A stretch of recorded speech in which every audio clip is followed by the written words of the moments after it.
Hello friends, myself Manoj Jaglan. Welcome to my channel Jaglan academy. अभी आता है स्किन की जो नेक्स्ट लेयर है डर्मिस। तो हम डर्मिस के बारे में स्टडी करेंगे। ये वाला जो पार्ट है इसको बोलते हैं हम डर्मिस। डर्मिस के अंदर ये वाली क्या है, स्वेट ग्लैंड है। ये वाले क्या है, नर्व एंडिंग्स है। ये वाले क्या है, हेयर फॉलिकल्स हैं। ये वाले क्या है, ब्लड वेसल्स हैं। तो ये पूरे के पूरे डर्मिस के अंदर पाए जाते हैं। ये वाली ब्लड वेसल जिसको आर्टरीज और वेन बोलते हैं। ये वाली स्वेट ग्लैंड्स, और ये वाली क्या बोलते हैं, नर्व एंडिंग बोलते हैं। ठीक है, इसको क्या बोलते हैं, हेयर फॉलिकल्स बोलते हैं।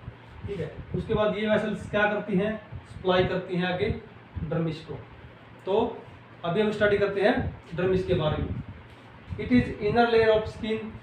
जो इनर लेयर क्यों बोलते हैं इसको, एपिडर्मिस के जो नीचे वाला जो पार्ट होता है उसको हम बोलते हैं dermis. It is made up of connective tissue. इसकी बनी होती है, कनेक्टिव टिश्यू की बनी होती है। और क्या होता है इसके अंदर, कोलेजन फाइबर होता है और फाइब्रोब्लास्ट होता है। कनेक्टिव टिश्यू, कोलेजन फाइबर और फाइब्रोब्लास्ट की ये बनी होती है, इसके अंदर पाया जाता है। डर्मिस कंसिस्ट ऑफ, डर्मिस के अंदर क्या होता है, हेयर फॉलिकल्स होते हैं। उसके बाद में स्वेट ग्लैंड होती है। उसके बाद में सेबेसियस ग्लैंड होती है। सेबेसियस ग्लैंड कौन सी है, ये वाली जो ग्लैंड होती है इसको हम बोलते हैं सेबेसियस ग्लैंड। उसके बाद में लिम्फेटिक वेसल पाई जाती हैं। ब्लड वेसल इसके अंदर पाई जाती हैं। किसके अंदर पाई जाती हैं, डर्मिस के अंदर। तो एपिडर्मिस से ज़्यादा इंपॉर्टेंट सी कौन सी हुई, डर्मिस हुई। उसके बाद में इसके अंदर जो ब्लड वेसल पाई जाती है डर्मिस के अंदर, ये वाली जो ब्लड वेसल है ये नरिशमेंट करती है किसका, डर्मिस का और एपिडर्मिस का, दोनों का नरिशमेंट करती है। लेकिन पाई किसमें जाती है, डर्मिस के अंदर। और क्या करती हैं, इसके अलावा ये काम करती हैं, जो नरिशमेंट के बाद में जो वेस्ट मटेरियल जो इनकी सेल बाहर निकालेंगी, उस वेस्ट मटेरियल को बाहर निकालने के अंदर भी ये मदद करती हैं। कौन मदद करती है, डर्मिस के अंदर पाई जाने वाली ब्लड वेसल। उसके बाद लेयर ऑफ डर्मिस। डर्मिस की लेयर कौन कौन सी होती हैं, दो लेयर्स होती हैं डर्मिस के अंदर, सुप्राफिशियल पैपिलरी लेयर और रेटिकुलर लेयर। तो सबसे पहले हम लेते हैं superficial papillary layer. It project into epidermis. ये वाली जो लेयर होती है, ये वाली लेयर, इसको क्या बोलते हैं हम, सुप्राफिशियल पैपिलरी लेयर। ये किसके अंदर घुसी हुई होती है, ये सिंक किसके अंदर होती है, एपिडर्मिस के अंदर। ठीक है, उसके बाद नेक्स्ट, इट कंटेन्स, इसके अंदर क्या पाई जाती है, ब्लड वेसल पाई जाती है। ये वाली जो वेसल्स हैं ये क्या है, ब्लड वेसल्स हैं। और क्या पाया जाता है इसके अंदर, लिम्फेटिक और नर्व फाइबर इसके अंदर पाए जाते हैं। It also contains pigment containing cell. ठीक है, पिगमेंट कंटेनिंग सेल, ये वाली जो है, ये वाली पिगमेंट कंटेनिंग सेल जिनको बोलते हैं हम क्रोमोफोर्स। ठीक है, तो ये किसके अंदर पाए जाते हैं, जो डर्मिस की ऊपर वाली लेयर है या डर्मिस की जो पहले वाली लेयर है जिसको बोलते हैं हम सुपरफिशियल पैपिलरी लेयर। उसके बाद आता है रेटिकुलर लेयर। डर्मिस के अंदर की जो नेक्स्ट जो लेयर होती है उसको बोलते हैं रेटिकुलर लेयर। किसकी बनी होती है, made up of elastic and reticular fibre. किसकी बनी होती है, इलास्टिक और रेटिकुलर फाइबर्स की ये बनी हुई होती है। उसके बाद में इसके अंदर क्या पाया जाता है, हेयर फॉलिकल्स, बल्ब पाए जाते हैं। तो हेयर की जो रूट होती है, ये वाली जो रूट होती है इसको क्या बोलते हैं, बल्ब बोलते हैं। ठीक है, हेयर बल्ब या रूट बोलते हैं। स्वेट ग्लैंड, स्वेट ग्लैंड कौन सी वाली थी, ये वाली ग्लैंड किसके अंदर पाई जाएगी, रेटिकुलर लेयर के अंदर। उसके बाद क्या है, इसके अलावा सेबेसियस ग्लैंड, ये वाली जो ग्लैंड है सेबेसियस ग्लैंड, ये वाली भी किसके अंदर पाई जाती है, डर्मिस के अंदर। ठीक है, उसके बाद में नेक्स्ट लेते हैं, इट आल्सो फाउंड, इसके अंदर क्या पाई जाती है, मास्ट सेल पाई जाती है, नर्व एंडिंग पाई जाती है, लिम्फेटिक एंड फाइब्रोब्लास्ट पाए जाते हैं। ठीक है, also found mast cell, nerve ending and lymphatic vessels and fibroblast इसके अंदर पाए जाते हैं, लिम्फेटिक सेल पाई जाती हैं। उसके बाद below dermis found subcutaneous tissue. Dermis के नीचे पाया जाता है सबक्यूटेनियस टिश्यू। तो ये थी हमारी जो लेयर थी डर्मिस। ऊपर वाली क्या थी, सुपरफिशियल पैपिलरी लेयर। इसके अंदर क्या क्या पाए गए, नर्व एंडिंग पाई गई, नर्व फाइबर पाई गई। उसके बाद क्रोमेटोपोर्स पाए गए हैं, ब्लड वेसल पाई गई हैं। नीचे वाली लेयर के अंदर क्या क्या पाएगा, स्वेट ग्लैंड पाई गई है, ब्लड वेसल है। उसके बाद में ये जो हेयर के क्या होते हैं, रूट होती है जिसको हेयर बल्ब बोलते हैं, वो पाए जाते हैं। उसके बाद ये वाली क्या है, सबेसियस ग्लैंड है, ये ब्लड वेसल है। तो ये सारे के सारे किसके अंदर पाए जाते हैं, डर्मिस के अंदर पाए जाते हैं।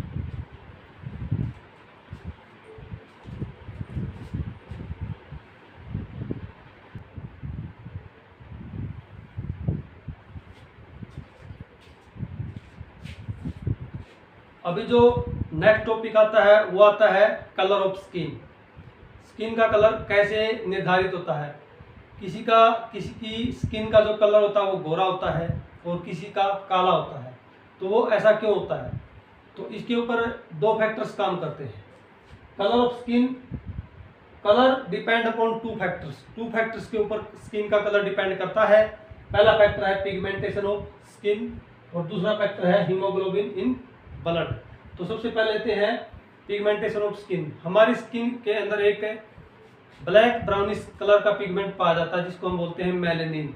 तो मेलेनिन की वजह से स्किन का कलर गोरा और काला होता है।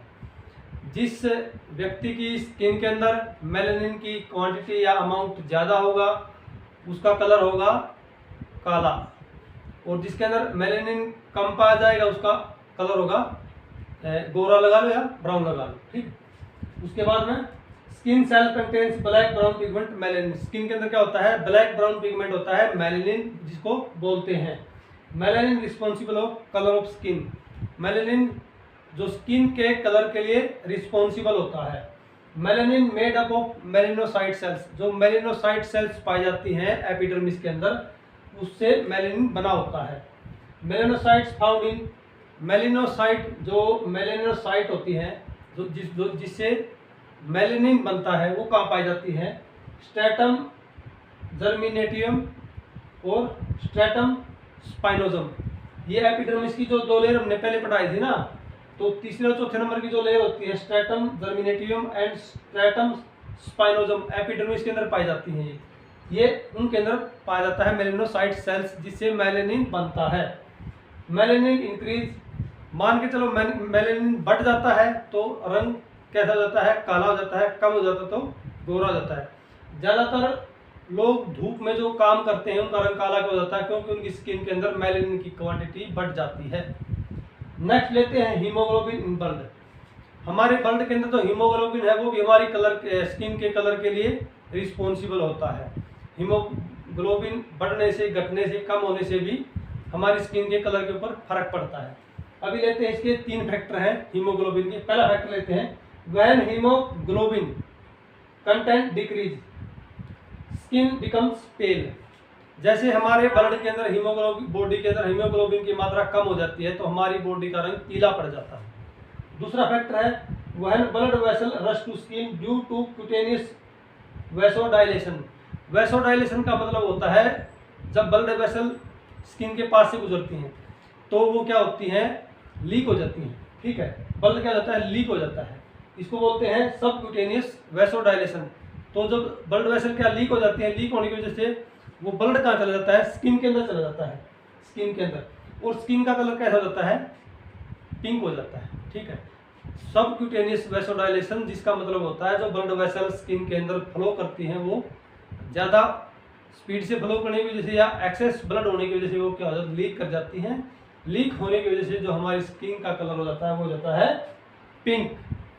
नंबर थर्ड फैक्टर लेते हैं हीमोग्लोबिन का, ब्लशिंग ड्यूरिंग साइनोसिस। साइनोसिस क्या होता है, रिड्यूस्ड हीमोग्लोबिन सप्लाई। जैसे मान के चलो हमारी स्किन के अंदर कई सेल्स के पास ब्लड सप्लाई नहीं पहुंच पाती, ब्लड सप्लाई नहीं पहुंच पाएगी तो ऑक्सीजन भी नहीं पहुंच पाएगी, तो उसके अंदर क्या होगा, सेल क्या हो जाएंगे, वो डेड हो जाएंगी या ठीक से प्रॉपर काम नहीं करेंगी, ठीक है। तो blushing during cyanosis reduce haemoglobin supply.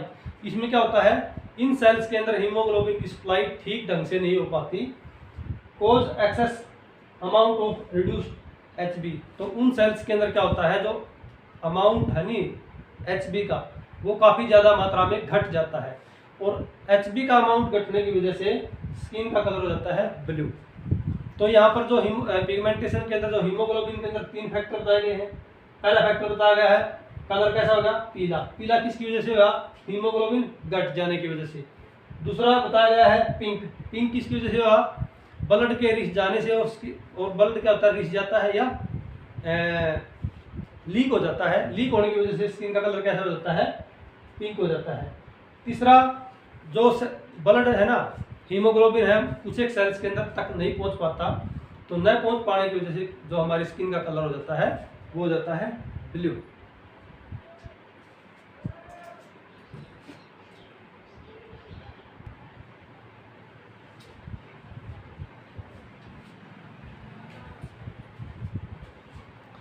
अभी लेते हैं सबसे लास्ट टॉपिक है फंक्शंस ऑफ स्किन। तो स्किन क्या क्या फंक्शन करती है। सबसे पहले प्रोटेक्शन का काम करती है स्किन, हमारी बॉडी के अंदर प्रोटेक्शन का काम करती है। कैसे, इसके अंदर पाई जाती है लैंग्रेंज सेल। लैंग्रेंज सेल क्या करती है, ये इम्यूनिटी को बढ़ा देती है हमारी स्किन के अंदर। कैसे बढ़ाती है इम्यूनिटी को, जो बाहर से आउटर इन्वायरमेंट से हमारी स्किन के अंदर से पैथोजन घुसने की कोशिश करते हैं, एंट्री मारने की कोशिश करते हैं, तो उन पैथोजन्स को ये किल करती है, इसलिए ये काम करती है प्रोटेक्शन का। सेकंड लेते हैं सेंसेशन का। इसके अंदर क्या होता है, सेंसरी नर्व एंडिंग होती है। ये हमारे को टच का, उसके बाद हॉट का, कोल्ड का, टेम्परेचर इंक्रीज डिक्रीज के बारे में बताती है। कौन, सेंसरी नर्व एंडिंग। पहला सेंसरी नर्व एंडिंग क्या बताएगी, सेंसेशन को। लैंग्रेंज सेल क्या करेंगी, प्रोटेक्शन करेगी। थर्ड है हीट रेगुलेशन का। स्किन रेगुलेट बॉडी टेम्परेचर, ठीक है। जब हमारी बॉडी के अंदर ज़्यादा हीट हो जाएगी तो ये कंडक्शन के द्वारा, कन्वेक्शन के द्वारा क्या करेगी, हीट को बाहर निकाल देगी, ठीक है। रेडिएशन, कंडक्शन एंड कन्वेक्शन के द्वारा हीट को बॉडी से बाहर निकाल देगी, तो काम क्या करेगी, हीट रेगुलेशन का। नेक्स्ट आता है regulation of water and salt. Skin क्या करेगी, स्वेट के द्वारा वाटर और साल्ट को बॉडी से बाहर निकाल करके इलेक्ट्रोलाइट्स और साल्ट वाटर को रेगुलेट करने का काम करती है। नंबर 5 आता है एक्सक्रीटरी फंक्शन। एक्सक्रीटरी फंक्शन मतलब किस चीज को बाहर निकालने का काम कैसे करेगी, देखो अभी। Skin excrete small quantity of urea, salt and fatty substance. हमारी जो स्किन के अंदर कुछ एक अमाउंट के अंदर साल्ट होता है, यूरिया होता है और फैटी सब्सटेंस होते हैं, तो उनको बाहर निकाल देती है स्किन। तो ये काम हो गया इसका एक्सक्रीशन का। उसके बाद होता है एब्जॉर्प्शन। एब्जॉर्प्शन का किसी भी चीज को एब्जॉर्ब करना कैसे करेगी, skin absorb fat soluble substance and ointments. इसका मतलब क्या है, जो फैट सोल्यूबल सब्सटेंस होते हैं स्किन के अंदर, उनको क्या कर लेती है, एब्जॉर्ब कर लेती है। और ऑइंटमेंट क्या होते हैं, जैसे हम बाहर से कोई क्रीम वगैरह लगाते हैं या पाउडर वगैरह लगाते हैं स्किन को, तो उनको भी एब्जॉर्प्शन करने में ये मदद करती है। उसके बाद सिंथेसिस। सिंथेसिस क्या करती है, जो हमारी बॉडी के अंदर कोलेस्ट्रॉल होता है स्किन के अंदर, कोलेस्ट्रॉल के ऊपर जब अल्ट्रावायलेट रेज पड़ती है हमारी स्किन के ऊपर, तो कोलेस्ट्रॉल का सिंथेसिस होता है और उससे क्या बनता है, vitamin D3। Formation of vitamin D3 from cholesterol. Cholesterol से क्या बन जाता है, विटामिन D3। कब, जब जो सूर्य से आई हुई अल्ट्रावायलेट रेज हमारी स्किन के ऊपर पड़ती हैं। नंबर 8 आ गया स्टोरेज। स्टोरेज का क्या काम करती है, skin can store water, fat and chloride. हमारी स्किन के अंदर क्या स्टोर होता है, वाटर स्टोर होता है, उसके बाद में फैट स्टोर हो जाती है और क्लोराइड को स्टोर कर लेती है। और एक चीज़ और, ये ब्लड को भी स्टोर कर लेती है। जब क्या होता है, ब्लड वेसल्स तेजी से फ्लो करती हैं तो वो क्या हो जाती है, लीक हो जाती हैं, और कुछ एक ब्लड स्किन के अंदर लीक होकर आ जाता है, जिससे स्किन का कलर कैसा हो जाता है, पिंक हो जाता है, ठीक है। तो ये ब्लड को भी एब्जॉर्ब करने का काम ये करती हैं, स्टोरेज का काम करती है। तो यहाँ पर हमारा जो स्किन से संबंधित वीडियो है वो पूरा का पूरा कंप्लीट हुआ। स्किन के हमने पार्ट्स करे, लेयर्स, उसके बाद स्किन की दोनों लेयर्स के सब पार्ट्स फिर हमने स्टडी किए, ठीक है। उसके बाद स्किन के अंदर क्या क्या ग्लैंड्स वगैरह पाई जाती हैं, उसके बाद में ब्लड वेसल वगैरह हर चीज़ के बारे में हमने स्टडी किया है।